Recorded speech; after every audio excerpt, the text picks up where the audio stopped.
road trip in Houston. LeBron James stands alone atop the NBA scoring list. We got all of that, plus Ryan and Sacktown will join us as well. Coming up here on If You Don't Like That.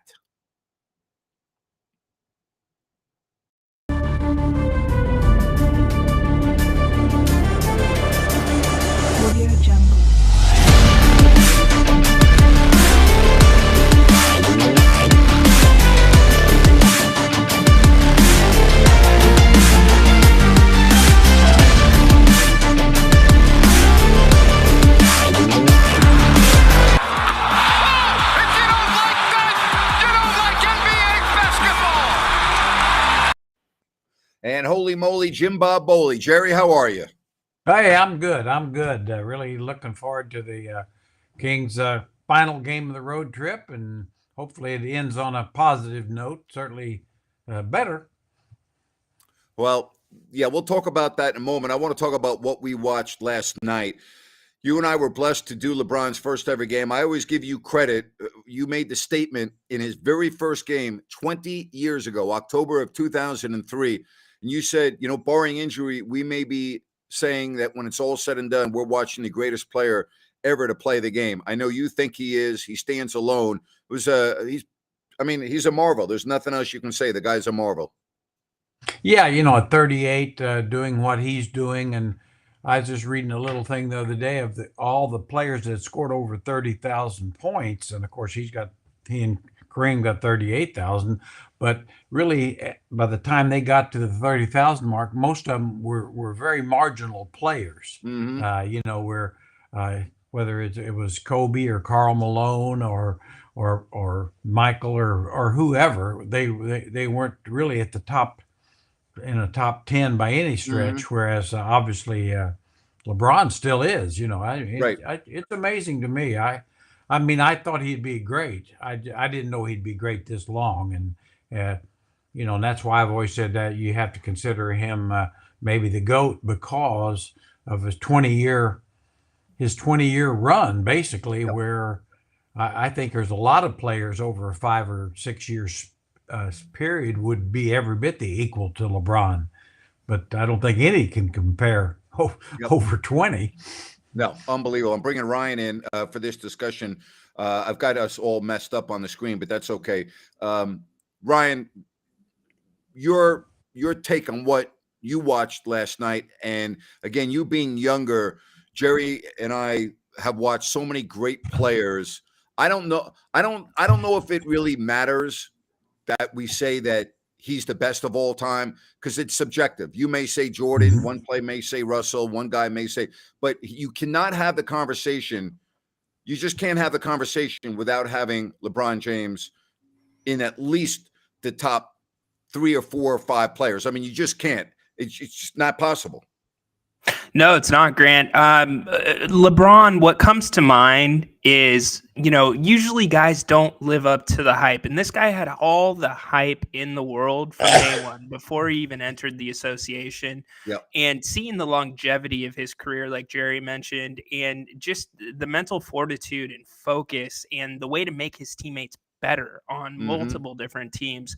It's something that's unrivaled, and he's a completely different player than really we've ever seen in the league. So it is difficult to make comparisons to the greats. Yeah.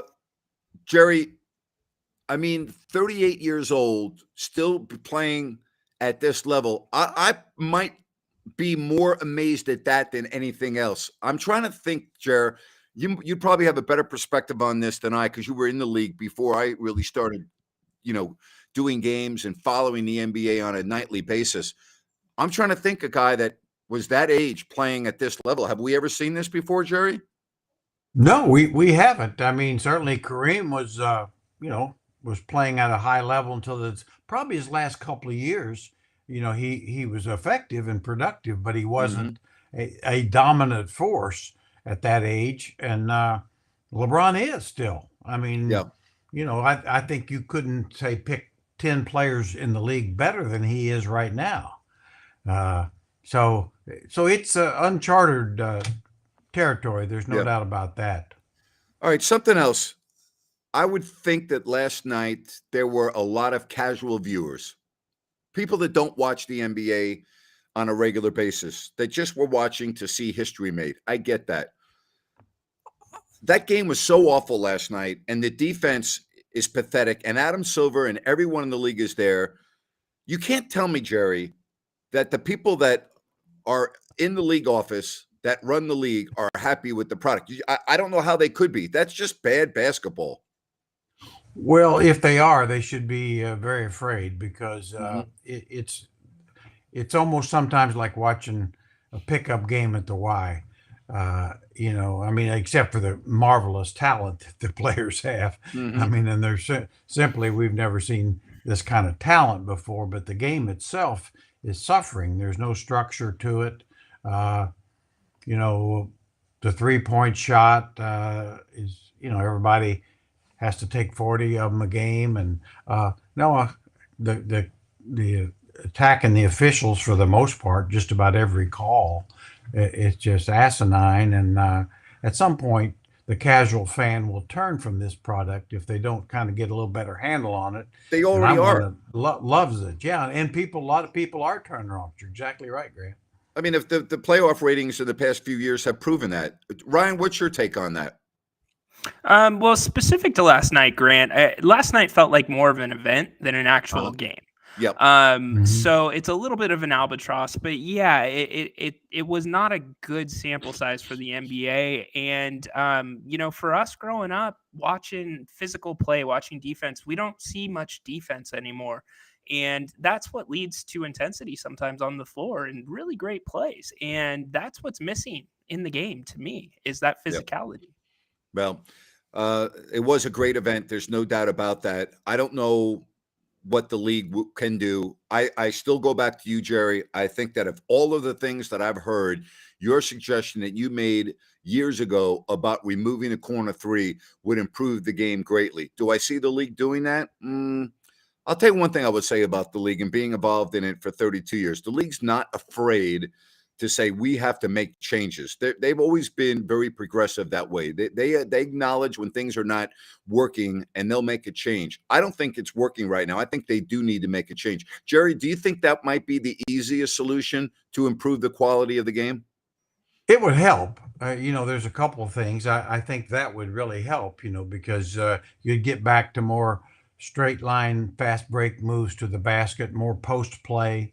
Which we don't have enough of, I think. I never thought I'd say that, but I say that now, where the post was overdone at times. So that would help.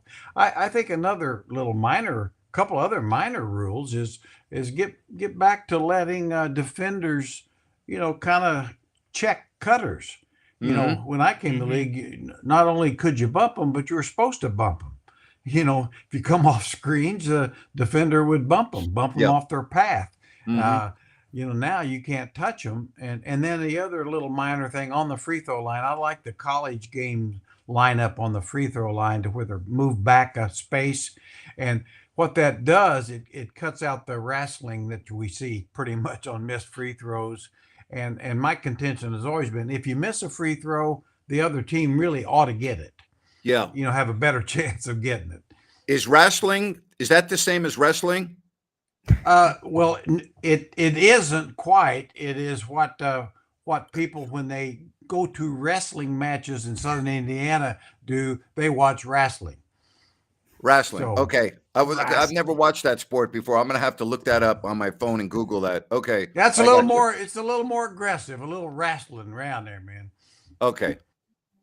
Ryan, are you familiar with wrestling? I am familiar with wrestling, the territories down where Jerry's from. Oh yeah, I got you.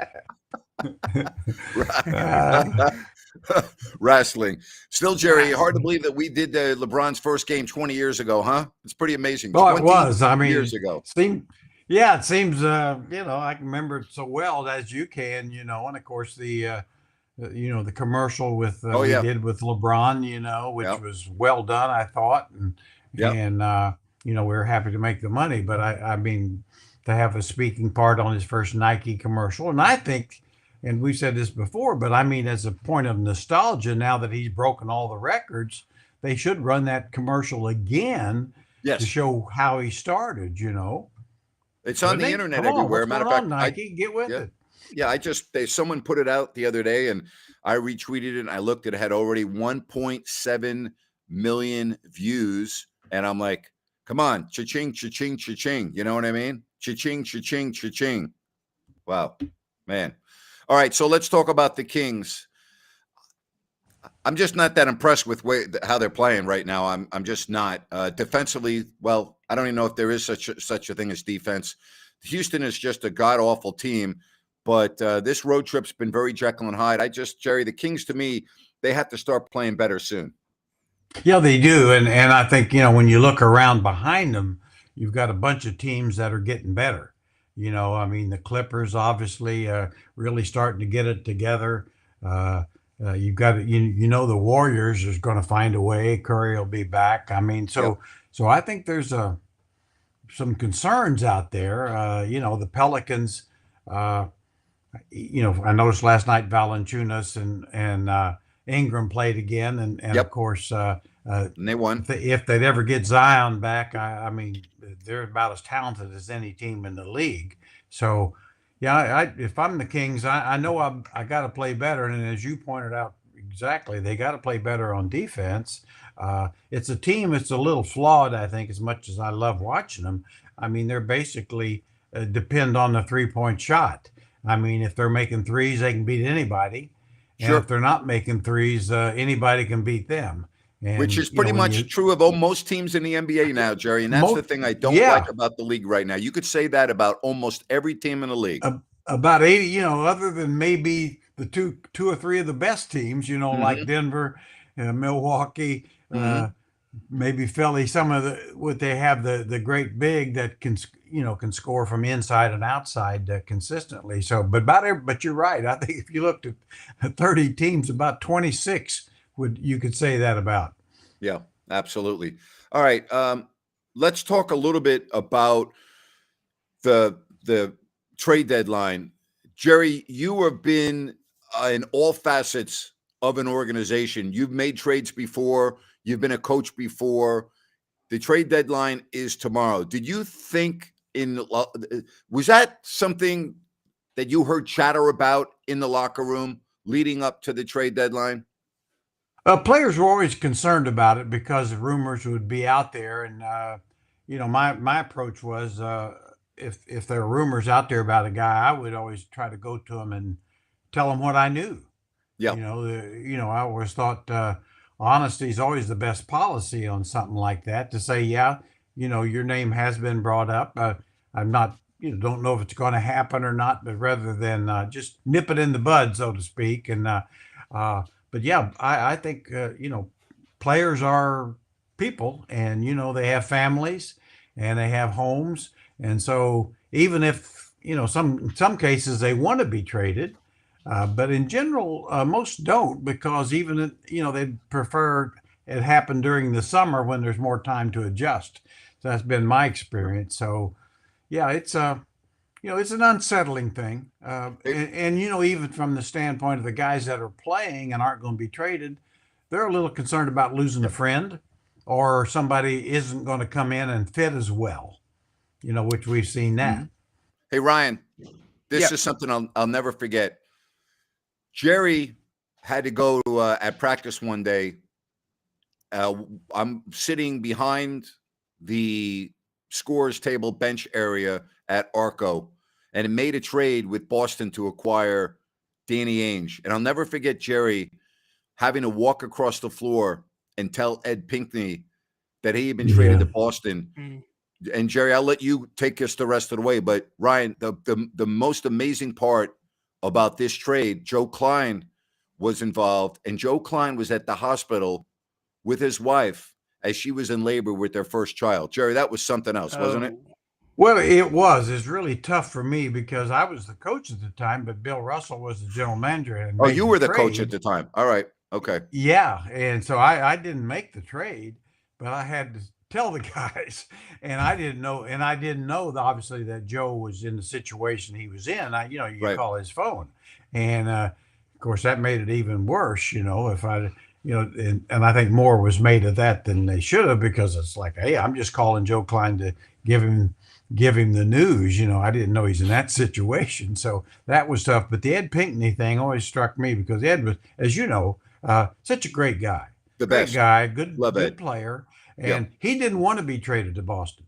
That's right. He started crying. In fact, he Yes, said he he and his did. wife Rose just loved it here so much, and I said, yeah, I'm sorry, Ed. I'm just t- telling you that that's what's going to happen, or it has Yeah. happened. And yeah, that was and I think that, as you know, I mean, over the years, a high percentage of the players love their experience here. And I mean, Yep. the national media and sometimes, welcome to basketball hell and all that kind of crap. And that's way overdone. Well, and that was the best. And Ed will tell you that was the best thing that ever happened to him in retrospect, that trade for his career and his Yeah. life.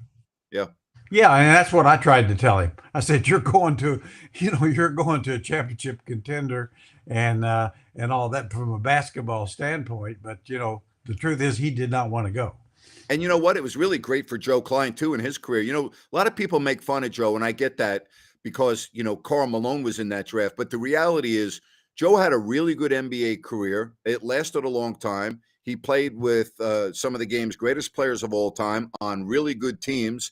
And I always felt Joe was a great teammate. I mean, I loved having Joe around the locker room and I mean, Joe was definitely a team guy. I've always respected that about Joe. Yeah, there's been no team that he's been on where he wasn't well liked and Mm-hmm. respected, and certainly he was a backup guy. He knew that. Yep. He didn't draft himself, but it's always interesting to me too. That's kind of forgotten is people want to talk about Malone. Well, he was 13th, so there's 12 12 teams other made a teams mistake. passed him by.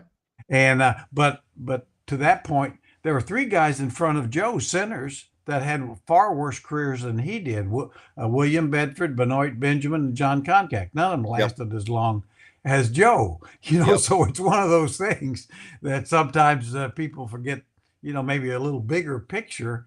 And but I'll tell you, I always remember Joe telling me one time he hadn't officially retired, and so there was a chance for him to be put into a deal to make it work. And so he said, and they told him, said, well, you don't have to actually play or even show up, but you'll make $1 million if you'll agree to this trade. And Joe said, that's about the most valuable I've ever been. But so I've always tried to tell players sometimes, it's like, yeah, don't retire too quickly. Hang out there a while. It might work out for you. Ryan, as we're at the trade deadline, what would you like to see the Kings do? Not necessarily a name, but a position or something to solidify the roster. Yeah, Grant, we've talked about this at length on the other shows. Everybody wants to see 3-and-D guy, maybe backup 5. I'm really intent on a point guard. We need somebody to come in a veteran to come in that can really activate, initiate, and run that offense when De'Aaron's not on the floor. Jerry, the one thing that we have seen this year, and it's just the way it is, it's pro sports. I mean, we're not just killing the guy, but Davion Mitchell really is not capable at this point in his career of stepping onto the floor for a prolonged period of time and running the Kings. I'm with Ryan on that. I think they need a veteran backup point guard. Well, he has been disappointing in that regard. Of course, my feeling's a little different, and I don't disagree with you guys, is that I don't think Davion can ever be totally efficient playing 5-6 minutes here and there. I think we saw at the end of last year, he's a guy that, is going to be in your face till the morning comes. And the more he plays, the longer he plays, and he gets better. But I get it. There's not that many minutes for him. And that's the problem. I in my opinion, to play the way he can best with his stamina and toughness and all that. But it just doesn't show up as well and as productive in 4 or 5 minute stretches. Okay. I could see that. I could see. I would love to see them improve their 4-5 position. I think that, to me, or we've even talked about a better wing defender. The Thibault kind of thing. So, it's a flawed team, but it's they're having a terrific year in my opinion. But it's a team that's a work in progress, and so they have as 2 or 3 things that they need to get better to move forward. And that's the way it was when the Kings were really good back in 98, 99, or started their run. that team changed greatly in the next 2 or 3 years. All right, I'm going to say one thing about Davion, Ryan, and you step on me if you think I'm wrong. Yeah. I agree with everything Jerry just said based on what I saw last year. But I think Davion now has started 6 games this year. If you remember back earlier in the year, he played in Miami, started that game. He also started the back-to-back road games at Cleveland and at the Knicks when De'Aaron was out of the lineup. And we've seen a couple of games this past week on this road trip. And he really has not, in any of those games, played offensively even close to the way he did last year at the end of the season. So to me, I think he's had an opportunity this year, maybe not the opportunity that he would have liked, but he has not produced offensively when he's on the floor. So I'm with you, Ryan. I think the Kings have to go out and get that player because if De'Aaron Fox goes down for any period of time, right now on this roster, the Kings are screwed. Yeah, they are. Absolutely. And one thing we're not considering is this is a much different roster this year than it was last year for most of the season. And they're much better offensively. And that makes Davion look that much more like the fish out of water on offense because that's not his game. But there is some merit to what Jerry says about the more minutes he gets. And, because his defense is what gets his offense going, in my opinion. He's that. Yeah, I think you guys are right on it. I mean, I don't think it scares me, and I'll just say this because I think, he's the next Kyle Lowry, who basically was drafted by Memphis. They gave up on him. Went to Houston. They gave up on him. Then went to Toronto and was terrific. I just think he's one of those a while before it clicks in. Mm-hmm. Gets in the right spot at the right time. And you guys are both right, in my opinion. He isn't quite good enough right now. But you want to be really careful before patience is a virtue, especially at the point. Yeah. Especially on a team that doesn't guard anybody with the one guy who does. All right, let's move on and get to this weekend. Let's fast forward. There's really not a lot to talk about with tonight's game. There's just no way in the world the Kings should lose to Houston. They are a really bad team. So now you have Kyrie coming in this weekend. We don't know yet about Luka. He's not playing tonight in LA. Jerry, I wouldn't want Kyrie Irving on my team. I understand he's supremely talented. I get all of that. We have seen a lot of talented players in the past that don't do it. And you don't want to have him on your team because they're just a headache. I think Kyrie is nothing but a headache. I don't see how this works with Dallas. Do you see this working? I think it'll work great for 29 games the rest of the season. I think that he'll make them better the rest of the season. As a Kings fan, which I am, I'm hoping that Mark Cuban sees enough that he'll give him a 4-year, $200 million contract because Kyrie will return to being Kyrie. Mm-hmm. Sooner than later. That's my opinion. I mean, I think though you're gonna if he's ever going to be a real player, and I think his talent, obviously, he's marvelous talent. But I think this 29 game or 30 game stretch here with the Mavs, I think he's going to be real good. I really do. He's had experience being a second banana, with Durant, with LeBron. I think, but I'm with you, Grant. I mean, I think he's a team cancer one way or another sooner or later. Yeah. And I think as long as he's playing for a contract, I think you're going to see the best of Kyrie. And after that, you'll see the real Kyrie. What about you, Ryan? You think this is going to work short term for the Dallas Mavericks? And by working, I mean, improve them in the standings and, be a legitimate, I don't want to say championship threat in the playoffs, but, be a good team. Yeah, I think it will. It's going to ultimately work better than it's not going to work. I think in the 29 games, like Jerry said, I think it's going to be a little bit rough sailing at the beginning, though, with him and Luka, because there is only one basketball and they're not going to split it in half. But the proof is in the pudding with Kyrie. And you talk about him being second fiddle or second banana to somebody. He hasn't necessarily liked that. LeBron, KD, and he pushes his way out, but yet he doesn't want to be his own player and run his own team. Yeah. So it's a really tricky thing, but we'll see how it works out in Dallas. But his talent's undeniable, guys. He can blow up.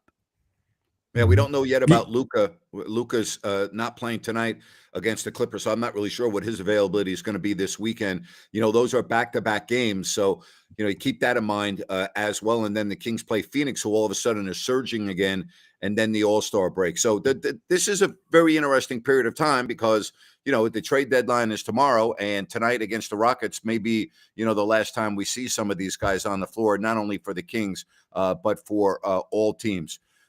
All right, so Jerry, you made a comment on this stream. I want to say it was 2-3 months ago, and I asked you who the most valuable player on the Kings was, and you said DeMontis. All right, I'm going to look at this differently right now. I'm going to say DeMontis is the best player on the Kings, is the most talented player on the Kings, but after watching the Kings play without De'Aaron Fox, I think De'Aaron Fox might be the most valuable player, meaning he's the one guy they can't lose. What do you think about that? I think there's you make a great point. I mean, for two reasons. I think Domas can be defended easier, and I think you're seeing teams do that. Taking some of the things that he does well away from him, so it's making the game harder, and so it's harder for him to score. Uh, Fox is the only guy that can just simply go get his shot. Yep. And that's why I think when the offense is stagnant, which most teams get into that stage, that you have to have a guy and go get a good shot. De'Aaron Fox can do that better than anybody else by far on the Kings. And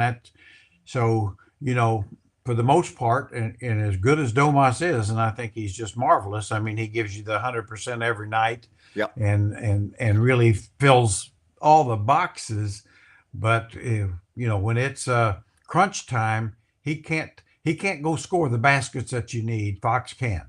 What about you, Ryan? Yeah, definitely. And it's so important with Fox, especially getting to the hole, because that's what draws those defenders up, right? If they have to help with Fox, that makes those openings for Domas, especially with him being doubled on the touch now. So I do think that he is the most important player on the team. Domas, most talented by far. All right, we're going to be with you. Don't forget at halftime, Ryan and I of the Rockets tonight, and of course after the game. I want to talk to you about New Works Plumbing of Sacramento. Locally owned for over 20 years, New Works has a fix for you. For your plumbing needs and repairs, just go to sacserviceplumbing.com or call the number on your screen. New Works Plumbing, they've got a fix for you, and remember, they're available 24/7. All right, I don't think even if the Kings win this game, this has been a good road trip. Although, Jerry, you know the adage in the NBA, if you go on the road and come back with a winning record, that's a good road trip. I don't think this has been a good road trip, and I expect the Kings to win tonight and go 4-3. What do you think?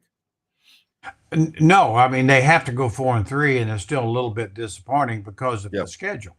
And I mean, so you can't, just erase who they played. If they had played Boston twice and Toronto on the road, I mean, that's a little different issue. But they had every game has been winnable games. And having said that, I mean, obviously, if the Pelicans were full strength, that would be different. But they weren't. You played a shell of a team there, and Indiana. Had the team played well at all, they were on a back-to-back. You really had a great chance to win. Minnesota's a pretty good team right now, and so splitting with them in Minnesota, I don't fault that. But overall, because the tougher, as you pointed out, I think last week, talking about, hey, the schedule's going to turn tougher. Yes, it is. And so this was a chance, to go 6-1 or 5-2 even, and put a little space in there because the Clippers and some of those teams are coming. Yep. And even the Oklahoma City Thunder, I wouldn't count them out of. I wouldn't either. They play hard and smart every night, and they've got a difference maker in Gilgeous-Alexander. Well, did you see how Gilgeous-Alexander dressed last night coming into the game? Listen, I know that I'm old-fashioned there, but would you please bring back at least a little bit of decorum there? Have a dress code. I mean, it's embarrassing for the league. My opinion, I just think that's embarrassing. I really do. Well, and they had a dress code for a while, and it was pretty lax, but at least so I don't know. I'm too old-fashioned and old curmudgeon, but I always remember my first year in the league when we flew commercial, and and real pros like Eddie Johnson and Mike Woodson and Reggie Yep. this, they'd wear sport coats or even suits, I mean, on the road, Yeah. and and there wasn't a dress code, but that's the way they dressed. They were pros, and I mean, I wouldn't say that's necessary, but since you're flying charter, but boy, there ought to be a little something else in there. Did you see that, Ryan? I saw a clip on social media of Shea Gilgeous-Alexander walking into the Staples Center last night. Did you see that? No, I did not. Oh my God! I'd love to get a Nape's description on this. He had, his jeans were like, halfway around his, pelvis area. He had these red, like boots on that looked like red moon shoes. It was just awful. I mean, you should Google Shea Gilgeous-Alexander walking into the arena last night or whatever. You'll find it. It's All right. it's just awful. All right, so the Kings going to win tonight, right, guys? Is there any way they don't beat Houston? Jerry, we'll start with you first. Well, you never say never. I mean, I think if the Kings play close to their ability, they'll win the ball game. Houston does have some really good offensive players that you let them get comfortable, let them score easy early. But having said that, I think the Kings can score 120 pretty easy on them, and I don't think they necessarily can score 120 easy on the Kings. Rhino? Yeah, as long as they shoot the three ball, like they shot the three ball in the second half last game against Houston. I'm not buying into the last game of the road trip. They're ready to get on the plane. As long as they show up and shoot a decent percentage from behind the arc, they're going to be all right. Jerry, I saw something on the internet, the post-game comments from the Rockets head coach, Stephen Silas, and I really thought about, not necessarily you, Jerry, but coaches that just look defeated. He was talking about, that's not what we teach. That's not our game plan. There's no defense. There's no effort. And he was upset and animated, and then he walked off, so pissed. And I was thinking, what that's like. You've been there before. Oh yeah, and I mean, and I think that there's probably a half a dozen coaches in the league every year that this is about the time of the year some of that starts happening, and it's a case where I've said too. I mean, it's a so-called, they got all this young lottery talent, which they do have quite a bit, and it's being developed. Well, it really isn't being developed. I mean, what's developed getting stats, but. So, Coach Silas, I mean, it's the same old thing. He at some point he'll be the guy that goes. He'll be the scapegoat, of course. He'll be the scapegoat, and and as a couple of guys get older and they quit trying to think they're going to win with a bunch of 18, 19-year-olds, somebody will come in there and they'll have a chance to put together a winner. Well, you got to remember, Ryan, when he was hired, James Harden was on the team. And that was the summer that James Harden decided to not go to training camp and go to a rapper's birthday party in Atlanta. Okay. Then he showed up a couple days late. Then he had to go through the COVID protocol and he missed more days. Then he was overweight. Then he was half-assing it, lackadaisical, and then basically just quit on the team until they traded him. So that was welcome to your first head coaching job, Coach Silas. I mean, it was just he was in an impossible situation from day one. Yeah, and what's that do for the other guy? Oh, sorry. Go ahead. That's a great point. I was going to tell you, Ryan, I hate to interrupt, but that's exactly when that's his first job and the major star is doing all that, the other guys are looking at that. And I mean, nothing he could do different. Right. He was an innocent bystander, but nothing he could do different. But the other player, what's it going on here? So really, you're basically dead coach walking at that point.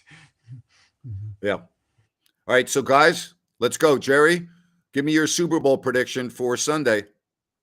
Kansas City Chiefs, Patrick Mahomes on one leg or no legs. Yes, sir. And I got directions from my son, by the way, Jay, that says I can't come over and watch a game with him because the last time I did, the Chiefs lost the Super Bowl.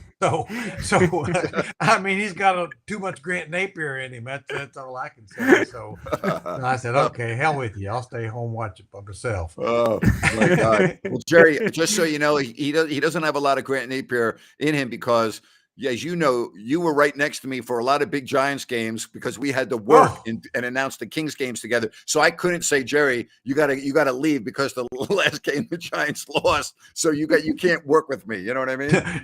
No, and of course, Ryan, I'll tell you. See, Grant's the only guy I know. I've always remember Michael Jordan wearing North Carolina Tar Heels, under his regular shorts and practice and stuff. And Grant, I don't think he'd always have a Giants jersey under his clothes or something. It's like, holy cow, who am I working with here? What's going on? But, I've heard there's or some rumors there was a third monitor sometimes when the Giants were playing. Oh, there's no rumor. That's a damn fact. I mean, I was going to say, if he could have taken my monitor and made that a Giants game too, he would have. Of course, he knew I couldn't possibly do the game if I didn't have the monitor. That's the only reason he didn't take that one too. Ryan, I'd literally be announcing the game if the Giants had made a big play in a big game, and I'd be like, yeah, I'm like, and I'd be announcing the game. But he never missed a beat. I mean, he never missed a beat, a basket, a call. I marveled because I couldn't do that. I could barely keep up with the game, the only one game I was watching. Those poor season ticket holders in like the 5th or 6th row, they're like, crap, Napier's got the January seizures again. I don't know. It happens. Well, I'll tell you, a lot of the fans really enjoyed it because they wanted to watch the game too. And so the fans that were right behind us, you could see them during the game going like this to, look at the monitor and stuff. So, I was trying to, I'm trying to appease the fans at all times. See, Ryan, Ryan, that's his story and he's going to stick to it. Yeah. So there's nothing we can do about it. All right, guys. Exactly. Jerry, have a great week, Jerry. Good show today. I will. You guys do the same, and good. Hope things go well tonight for the post-game show for you guys. Thank you. Appreciate it, Jerry. Take care. Have a good one. Good stuff from Jerry. And Rhino, we'll be on in a little bit at halftime, all right? So you don't want my Super Bowl prediction? Oh, I thought you would give it on. I figured we would do it on Friday with Sean Salisbury, but go ahead. Oh, I like that. No, I'm holding over. All right, let's do it. All right, we'll talk to you in a little bit. All right, buddy. All right, good stuff, everyone. We'll be on at halftime. Make it a good rest of your Wednesday. So long, everybody.